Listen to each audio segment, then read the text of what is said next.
Hey there, Mr. Redder here. Welcome back to another episode of r/Entitled People Stories. Our first story we'll be reading today. My new neighbor demands I cut down my favorite tree. After that, my fiance is extremely jealous of me spending time with my sister. And after that, boss wouldn't let me come in 1 hour early, so I made sure she didn't get a raise. Now for every thumbs up this video gets, one Karen doesn't get to make anyone cut down their tree. I'll cut it down myself while you're asleep. So please smash that like button and subscribe and turn on notifications for new stories from Reddit every single day. My new neighbor demands I cut down my favorite tree. I live in my late grandparents' home. I've spent the last few years modernizing it and making it fit my style. There's one thing I haven't touched, however, and that's the apple tree in the back garden. My grandparents planted it on the day they moved into the house, and it came from my grandfather's family orchard as a sapling, a way of bringing a bit of his family with them. I love the tree, and some of my favorite memories as a kid are picking fruit from it or climbing up it when I was little. New neighbors recently moved in next door, and they keep complaining about the tree, wanting it cut down as it's casting shade onto their property where they want to put a hot tub. None of the tree overhangs onto their property at all, just sadly cuts off light in that one specific area. I've apologized, but told them I won't be cutting it down, and suggested they put their hot tub somewhere else in the garden as it's a big space. I'd even planned to try and smooth things over when it grows fruit this year by bringing them a big bag of fresh apples. They are upset at me and complaining about how it's just a tree and it's not a big deal to cut it down. The husband has also been threatening to get lawyers involved to force me to cut it down. I'll admit, that part upset me and stopped any goodwill I had towards them or desire to smooth things over. I've told them to do whatever they want, but warned them that I've got a camera in my back garden, so if they mess with my tree, I'll know. I set this up a few years ago due to the kids stealing all the apples. I don't mind giving apples away to people as it grows plenty, but I have an issue with people helping themselves. I know it's just a tree, and it's perhaps silly to be so enraged by their demands and threats, but it has sentimental value to me. Is it really that unreasonable for me to not care that it casts some shade into their garden? Edit. I've also explained the sentimental value this tree has, but they don't care and they don't see what the big deal is about the tree. Not the jerk. That's a part of your property that you love and cherish, and they knew the tree was there when they moved in, so clearly it wasn't a deal breaker for them. You can't always be a people pleaser.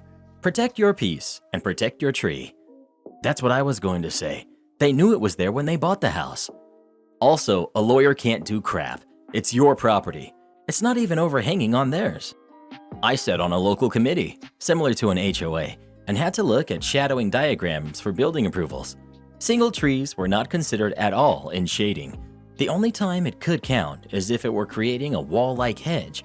They're not going to have a case here, but these seem like people who will cut it down themselves and try to ignore the consequences. Not the jerk at all. I'd watch out for these people. It takes pushy people to move into a neighborhood and go to the house of someone who has lived there for years and demand that that person cut down an apple tree grown from a family orchard. OP. Yeah, I felt the same, and I was worried they might try something when I'm not at home, which is why I warned them of the camera I set up so they know that it won't go unnoticed. If possible, cut a clone from Grandpa's tree, or actually cut a couple clones from it just to be safe. People bold enough to threaten legal action over your tree on your property that does not overhang onto their property can't be trusted. Even with cameras rolling, I could see them having it cut down while you're at work, regardless of the consequences. Totally not the jerk. And do a little bit of reading about tree law. Yes, disputes about trees are common enough that a body of law has developed around the issue. If they damage or cut down a tree on your property without your permission, that could be a very costly mistake for them. Well, what would you do in this situation? Would you go ahead and cut down the tree for the new neighbors or not? Please let us know. I'd plant a few more is what I'd do. My fiance is extremely jealous of me spending time with my sister. So I'm 25, male, and my fiance is 24, female.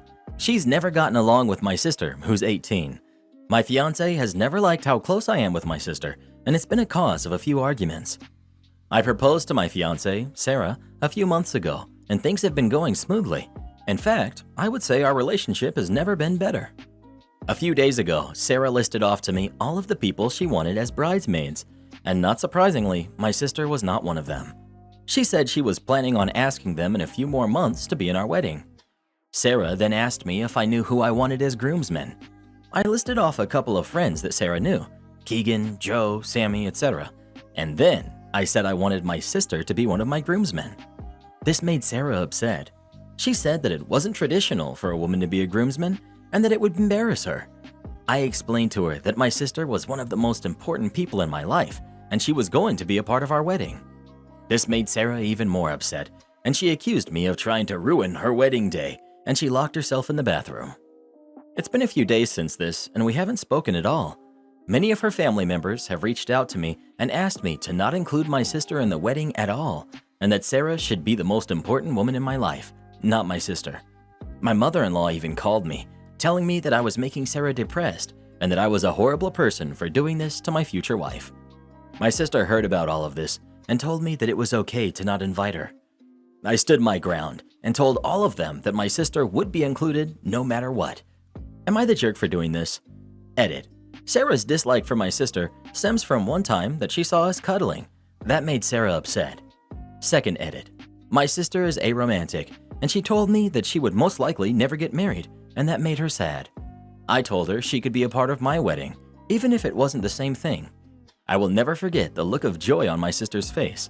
This is why I won't back down, for those wondering. Third edit. I'm planning on calling off the engagement with Sarah when I get home from work. My sister is more important to me than any miserable marriage. I will be home around 8 Eastern, so look out for an update around then. Final edit. This is going to be a bit long, so please be patient with me. I got home from work, and I told Sarah we need to talk. She agreed, and we sat down in the living room. I started off by asking her why she had such a problem with my sister being a groomsman, and also, as many of you suggested, if she had any sort of past issues related to that. Sarah told me she hadn't. She went on to say that having my sister as a groomsman was untraditional. She also said that she was uncomfortable with how close I was with my sister. I gave Sarah an ultimatum.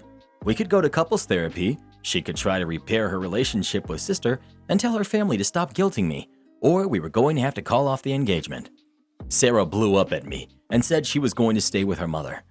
Family-in-law is now completely upset with me and they're sending me mean messages on Facebook, so I guess that's most likely the end of Sarah and I. But to wrap things up on a good note, sister is planning on moving in with me. Her mental health was drained from this, so we decided to move in together. Thank you everyone for sticking through this with me. I appreciate all the kind messages. I ended up showing sister some of them and she was very delighted. Info. Why would you marry someone who's jealous of your sister? Absolutely not the jerk. You sound like a great big brother. I'm sorry you're going through this. OP. We had argued about it before, but it had been forgotten about until this instance. I will probably be calling off my engagement after reading everyone's advice. I'd also like to say, I really don't like the fact your fiance said her wedding. Is she marrying herself? Because last I checked, it was your wedding too, and I don't see why she feels it's her right to ruin your wedding day. That's exactly what I thought when I read that line. I had a friend that was engaged and wanted every detail her way, regardless of what the groom thought. She tried to convince me to tell him that weddings are all about the bride and only the bride. She was not happy at all when I told her she was crazy, that it was his wedding too, and that he should have equal say in their day. They never did get married. Not the jerk. No, it's not traditional for a sister to be a groomswoman, just like it's not traditional for a brother to be a bridesman. But both are happening these days, and it shouldn't be embarrassing at all. And if Sarah had merely been startled by this, then I would have said not the jerk. But for her to be having these ongoing, irrational, emotional reactions to the fact that your sister is important enough to you that you want her at your side as you marry your fiancé, that's a very different story. If she truly thinks that she should be the most important person in your life to the point that you exclude other people from standing by your side, that is an extraordinarily insecure and controlling person. I would be deeply concerned about spending your life with someone who thinks your sister should not be important to you. And I would also take note of who respects you and who wants you to be happy. Your sister already agreed to placate someone who doesn't even like her. She's doing that because she loves you. Your fiancé is showing that she doesn't respect your wishes and puts her desire to be center of attention above your desire to be supported. And your future mother-in-law is supporting Sarah's temper tantrum rather than Sarah and is trying to help manipulate you into acquiescing. I would strongly recommend couples counseling before moving forward with the wedding process. Not the jerk. Her locking herself in a bathroom and not even trying to compromise is a red flag though. It's your wedding day too. Y'all are going to have to find ways to work around more in your actual marriage. Boss wouldn't let me come in 1 hour early, so I made sure she didn't get a raise. Background. The police department that I worked for set a policy that patrol officers were evaluated based on their daily activity. Can't set quotas, etc. So an officer is compared to all of the officers working under the same sector sergeant. The stats are compiled each month. Basically, you had to be within 10% of the sector average. If your sector averaged 10 marks of activity per day, you could average as low as 9 or even as high as 11 and you were fine. Sector averages varied across geography and time of day. It was also pretty easy to stay within those parameters. My previous sector averaged 15 per day. Meet the goals and you get your yearly step increase, which is typically 5%. Miss those goals and you're a step behind your peers, forever. This also translated to your overtime rate, which was a big portion of most officers' annual income. Let's say you're at $30 an hour and getting about 500 hours of overtime each year. That's about $62,000 base pay and another $22,000 in overtime for an annual salary of $84,900. Get your 5% step increase and the same amount of work will net you $65,000 in base, $23,000 in overtime, and an annual salary of $89,000. Miss your step increase and you're still making $84,000 while your peers are making $4,000 more. This also translates to similar gains in pension, 401k, 457k, and IRA contributions, yada yada yada. I received a hardship transfer to day shift due to my son staying with me for the summer. It was only for 6 weeks. The hardship was that if I didn't get the transfer, I would have to find childcare during the evening, which would have cost me about $5,000 for the 6 weeks. My lieutenant assures me that I will be put on the 7 a.m. to 3 p.m. shift as my wife works the 4 p.m. to 12 a.m. shift. This lets us trade off with my son and everyone is happy. Enter my new day shift sergeant.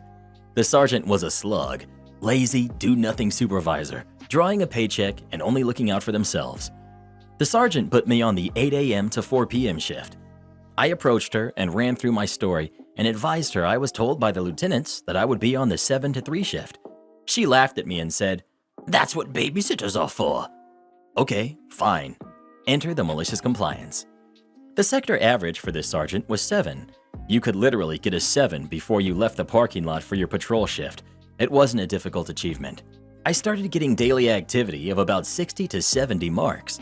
A mark was just a tally mark next to a category of work. I was basically doing more work than the entire section combined every single day. After a week of this, she comes to me and tells me I'm doing too much work.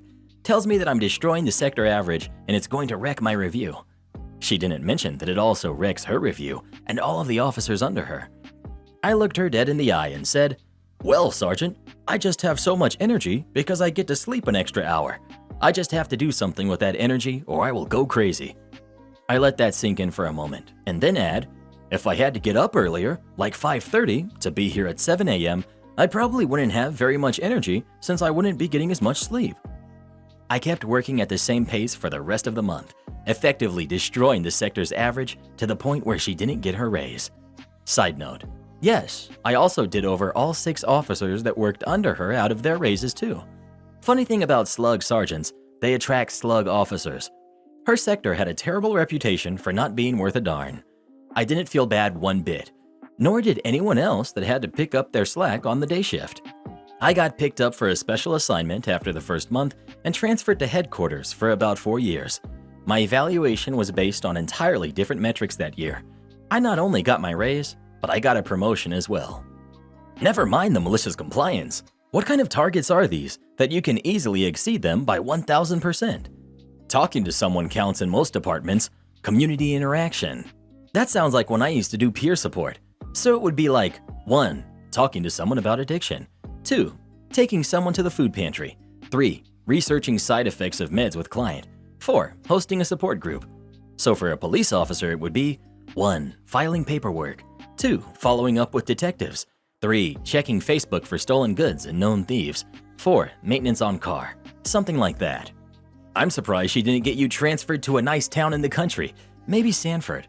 I hear it usually comes with a nice cottage. You're not medically qualified. I work in a prison. and working in a prison means a responsibility to ensure the well-being of inmates. As expected, this includes medical needs. Anything you would see a doctor for, the inmates would as well. The procedure would be to send a medical kite or letter to medical with concerns, symptoms, etc., and request to be seen. For a true emergency, chest pains, troubles breathing, an inmate can declare a medical emergency. This is the equivalent of calling emergency services. When the medical emergency is requested, a radio call is made with the location, nature of the emergency, and the requested type of service needed, such as a faculty medical staff, custody staff, and outside medical services. When a medical emergency, or code, is called, the facility is locked down, meaning no movement for the inmates. Lunch being served? Sorry, you will have to wait to eat while this code is going on. Time for you to go to work? Sorry, you're going to lose some pay until this code is clear. As expected, there are incarcerated individuals that are not all that mentally stable. They will declare a medical emergency for a hurt toe or heartburn. Now, as a regular person, I'm aware that a hurt toe is not a medical emergency, so I, and many others, would advise the inmate to kite medical and request to be seen. This system seemed to work for a long time until the administration began to receive complaints from the inmates that staff were ignoring the request to declare medical emergencies. "You are not medically trained," was the answer we received when we tried to explain the reason for ignoring medical emergencies. "Do your job and declare the medical emergencies." Message received loud and clear.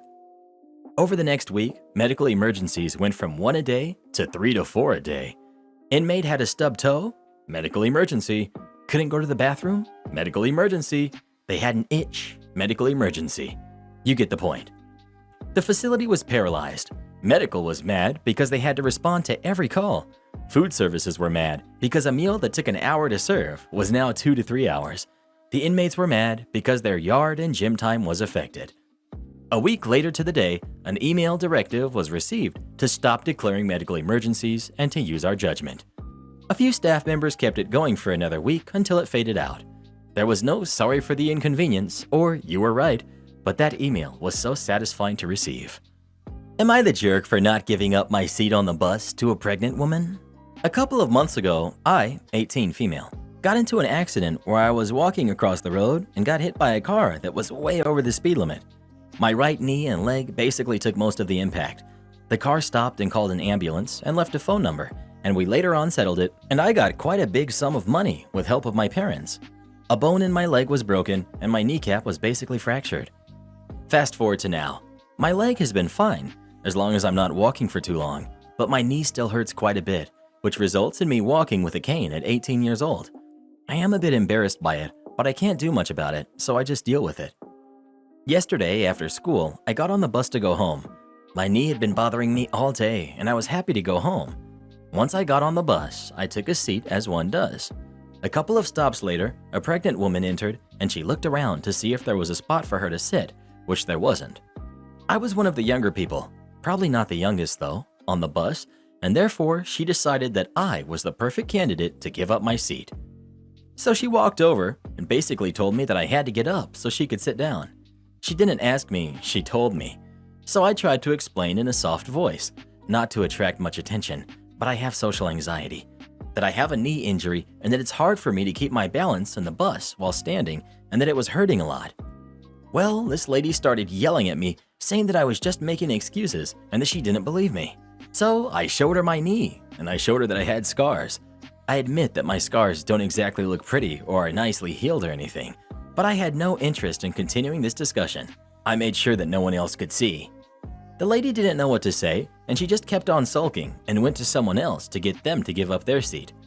I thought that was that, but suddenly a person sitting behind me found it necessary to weigh in on the situation by saying that I was way out of line by showing my scars, and that I embarrassed the woman, and that I could have easily stood up and just dealt with it for the remainder of my route. So, am I the jerk? Not the jerk. You're legitimately disabled and in need of a seat. If the person behind you was so supportive of the pregnant woman's need to sit down, then they should have offered their seat instead of trying to bully you into doing so. Also, giving up seats for pregnant people is a voluntary courtesy, not something a pregnant person simply gets to demand of whomever they choose. Why didn't that smug, judgmental jerk sitting directly behind you, who told you that you were out of line, give up their seat for her? They clearly heard and saw the entire exchange and didn't bother to volunteer. Edit. Just to clarify, I was not referring to priority seating. That exists where I live too. I'm talking about the fact that there was already a person with a disability sitting there, and pregnancy does not simply give someone universal power to oust anyone they choose from any seat they choose. As another young cane user due to a broken bone, not the jerk. A lot of people seem dumbfounded with how to respond when I point out my scar because it just doesn't dawn on them that there's a material reason I use a cane. I've learned to just say, I'm physically disabled. I cannot stand right now. If that doesn't work, I just ignore them and let them embarrass themselves. Why yes, I will walk out. About 5 years ago, I was working for a restaurant in a very busy area with an upstairs that led into a rooftop patio. The upstairs dining was constantly being used by the managers as a landing spot. They'd eat, have meetings, and generally mess up the area without cleaning up after themselves. The good thing was, this area wasn't used except for weekends. However, management would decide randomly to open the patio and upstairs, and then have to decide who would work those areas from the already strained staff downstairs. Tips were less because the kitchen and bar were on the first floor, orders took forever, and sometimes tickets didn't print. Everyone hated working it. The elevator took literally 5 minutes to move, so everything was done by the small spiral staircase. In addition to the dining area being a mess, the back of house was trashed upstairs from other servers as it was our overstock room.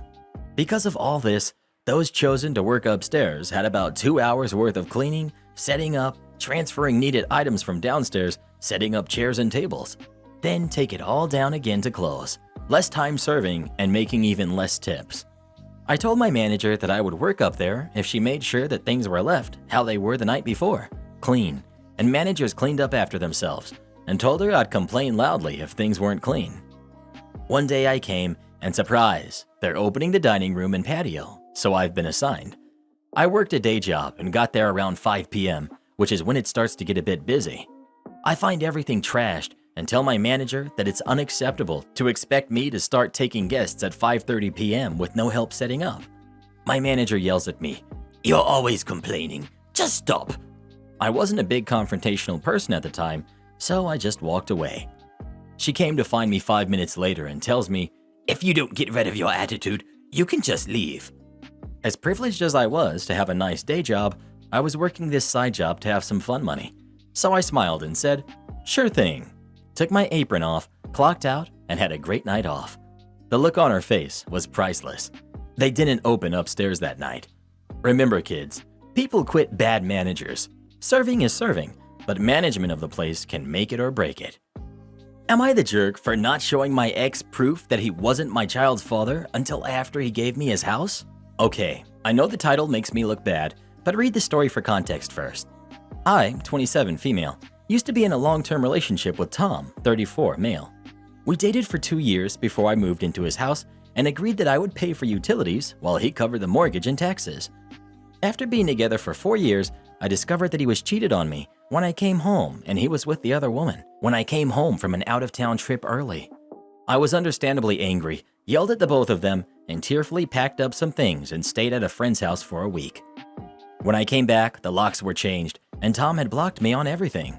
It took a court order to get me back in, and by then he had already sold or thrown away a lot of my things to appease his new girlfriend, and he knew that I didn't have enough money to fight him in court for all of it.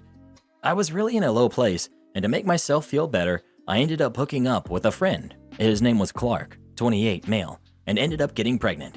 I was already officially out of Tom's house when I found out, and we were in zero contact, so I decided to test Clark first, and he was the father.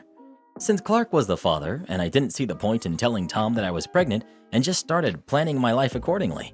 Clark also inherited a nice house and insisted I live there to make things easier on my finances as well as give us both equal access to our kid. While I was out baby shopping, I ran into Tom's sister. She was completely surprised at how visibly pregnant I was.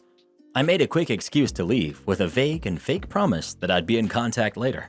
It was really just an awkward way to get out of an uncomfortable situation politely. A few days later, my phone was blowing up with calls and texts from Tom asking me about the baby. I ignored him, but then he showed up at my parents' home demanding to speak to me. Tom was convinced that I was pregnant with his kid and was going to blindside him with a court order for child support after the baby was born out of spite. It would also align with his planned promotion, and he didn't want to be perceived as a deadbeat parent. The company he works at is big on morality. I told Tom to leave me and my family alone, but he wanted me to sign an NDA about anything that would happen between us in family court to protect his reputation. I told him that he wasn't the father, but he thought that I was lying now to blindside him later and offered me his house. He was going to get a new one to pay me for my silence. I agreed, and when he was fully moved out, I mailed him the test results when Clark was tested. Tom now thinks that I was being a manipulative jerk, but it wasn't my fault he didn't believe me when I initially said he wasn't the father. So, am I the jerk? Edit. Since there seems to be some confusion, even though I already wrote it, I'll say it again. I told Tom he wasn't the father after he started harassing my family, but he chose not to believe me. 2. Yes, my parents knew Clark was the father and even told Tom too. Tom just didn't believe us. Edit 3. Just because I keep seeing the same questions and comments. 1. Yes, I officially own the house. He signed the title over to me the same day I signed the NDA. 2. The NDA is in regards to me identifying him and talking about him on social media, calling his job, etc. Since I don't give his actual name, and this is a throwaway account, I felt comfortable coming here. 3. The house is a small 3-bedroom house that is now fully paid off. 4. Tom technically did ask for a DNA test, but I told him he'd have to wait until the baby was born and pay for it himself if he wanted one so badly. 5. Tom and I kept our finances separate, so I don't know nor care how he's going to manage after all of this. That took a turn I wasn't expecting. And reading all of that, not the jerk. Not the jerk. Hate that you got cheated on, but love the karma coming back to bite him. 100% no one's fault but his own. He was absolutely convinced that you were lying and plotting a way to do him over because that's how he thinks. It's his problem that he wouldn't believe you or your folks. Not the jerk, I think. Was this entirely ethical? Probably not. Did he have it coming? Kinda, yeah. You told him the truth and he chose not to believe you and threw a house your way to shut him up. You could have just showed him the test results, I guess, but he did kinda owe you after throwing out all your stuff, so forget him. Well, what do you think? Is OB the jerk or was Tom? Please let us know. That boy sounds like he needs some milk. Despite the will, Aunt Karen thinks my parents' property belongs to her. This happened almost 5 years ago, and I just got notice yesterday that my entitled Aunt Karen has passed, and I got a call from her husband asking me to attend the funeral next weekend, and I declined, as did my older brother, Mark, for purposes of this story. Karen was my mother's older sister, and she constantly interfered in my mother and her children's lives.